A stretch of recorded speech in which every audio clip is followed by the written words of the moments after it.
সম্মানিত ভাই বন্ধুগণ আমার, যখন আল্লাহ পাক রব্বুল আলামিন কোনো বান্দা অথবা বান্দির হায়াত শেষ করে দেন বা রিজিক দুনিয়ার মধ্যে থেকে ফুরিয়ে যায়, তখন আল্লাহ পাক রব্বুল আলামিন 40 দিন আগ থেকে তার ভিতরের পরিবর্তন শুরু হয়ে যায়। সে তার সন্তান সন্ততিকে বলে, আমি মারা যাওয়ার পরে আমাকে অমুক জায়গায় দাফন করো, এবং আমি মারা যাওয়ার পরে দ্রুত করে তোমরা আমার দাফন কাজ সম্পূর্ণ করো, কোনো লেট করবা না, দেরি করবা না, বিভিন্ন ধরনের কথাবার্তা তার মুখ থেকে বের হয়। যখন সর্বশেষ তার মৃত্যুর সময় চলে আসে, তখন তিনি বিভিন্নভাবে তার অন্তরের ভিতরে, তিনি যদি নেককার বান্দা হন তাহলে বুঝতে পারেন যে আমার মৃত্যুর সময় ঘনিয়ে আসছে। তখন তার আত্মীয় স্বজনকে, সন্তান সন্ততিদেরকে বলতে থাকে, আমাকে তোমরা কালিমা তালকিন করো, আমাকে কালিমা পড়ায় দাও, বিভিন্নভাবে সে কথা বলতে থাকে।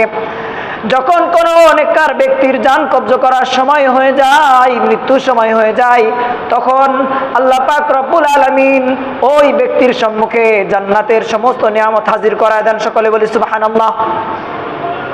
ওই ব্যক্তির সম্মুখে আল্লাহ পাক রব্বুল আলামিন জান্নাতের সমস্ত নাজ নিয়ামত হাজির করায় দেন।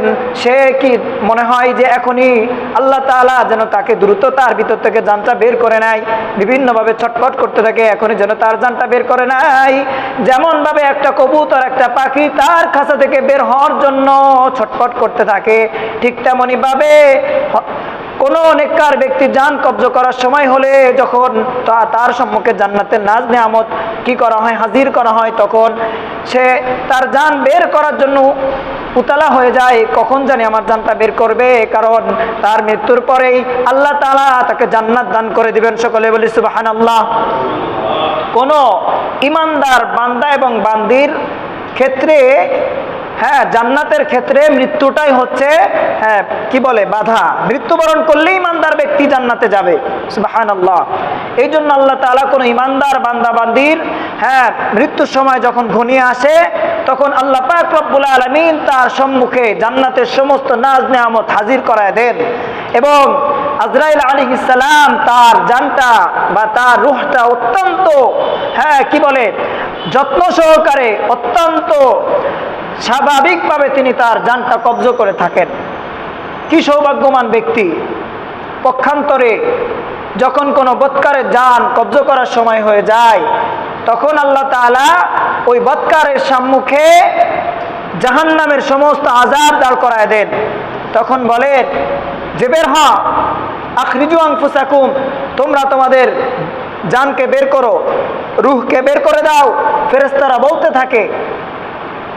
তখন ওই বৎকার ব্যক্তি জানটা বের করতে চায় না, বিভিন্নভাবে কলা কৌশলে বিভিন্ন আকৃতি তার ভিতর থেকে প্রকাশ পায়। দেখবেন কোনো বৎকার যে নামাজ পড়ে নাই, আল্লাহ তাআলার সাথে নাফরমানি করেছে, এরকম ব্যক্তি জান যখন কব্জ করার সময় হয়, তখন দেখবেন তার জিহ্বা বের করে দেয়, পায়খানা করে দেয়, চোখ মুখ উল্টায় ফেলে, বিভিন্ন ধরনের সূরাত আকৃতি প্রকাশ পায়। এগুলো হচ্ছে বৎকারের মৃত্যুর যন্ত্রণা বা মৃত্যু। হযরত আজরাইল আলাইহিস সালামকে দেখে তিনি ভীত সন্তুষ্ট হন, যার কারণে তিনি এই ভাবগুলো প্রকাশ করেন। সম্মানিত ভাই বন্ধুগণ আমার, আল্লাহ পাক রব্বুল আলামিন কালামে পাকের মধ্যে বৎকারের জান কব্জ করার ব্যাপারে বলেন, ওয়ালাউ তারা ইযিয যালিমুনা ফি গামারাতিল মাউতি ওয়াল মালাইকাতু বাসিতু আইদিহিম, যদি আপনি দেখেন যখন জালেমরা মৃত্যু যন্ত্রণায় থাকে এবং ফেরেশতারা তাদের হাত প্রসারিত করে বলে, আখরিজু আনফুসাকুম। জালেম কারা? যারা দুনিয়ার মধ্যে আল্লাহ তাআলার সাথে নাফরমানি করেছে, যারা আল্লাহ তাআলার ইবাদত বন্দেগী করে নাই, যারা বিভিন্নভাবে আল্লাহ তাআলার হুকুম অমান্য করেছে, তাদেরকেই কোরআনের ভাষায় জালেম বলা হয়।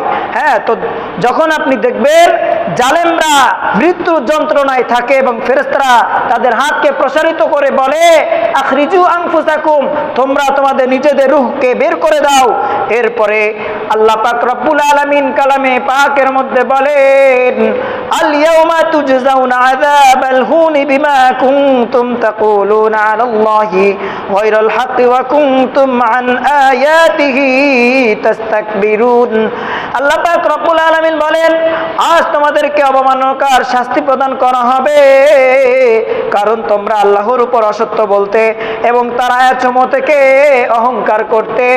যখন তোমাদের সম্মুখে আল্লাহ তাআলার আয়াত পাঠ করা হতো, যখন তোমাদের সম্মুখে আল্লাহ তাআলার বিধিবিধান সম্পর্কে আলোচনা করা হতো, তোমরা ওই সময় মুখকে ফিরিয়ে নিতা, আল্লাহ তাআলার ইবাদত বন্দেগীতে সময় কাটাইতা না, বিভিন্নভাবে আল্লাহ তাআলার সাথে নাফরমানিতে লিপ্ত হইতা। এই জন্য আল্লাহ পাক রব্বুল আলামিন বলেন, আজ তোমাদেরকে অবমাননাকর শাস্তি প্রদান করা হবে, কারণ তোমরা আল্লাহর উপর অসত্য বলতে এবং তার আয়াতসমূহ থেকে অহংকার করতে।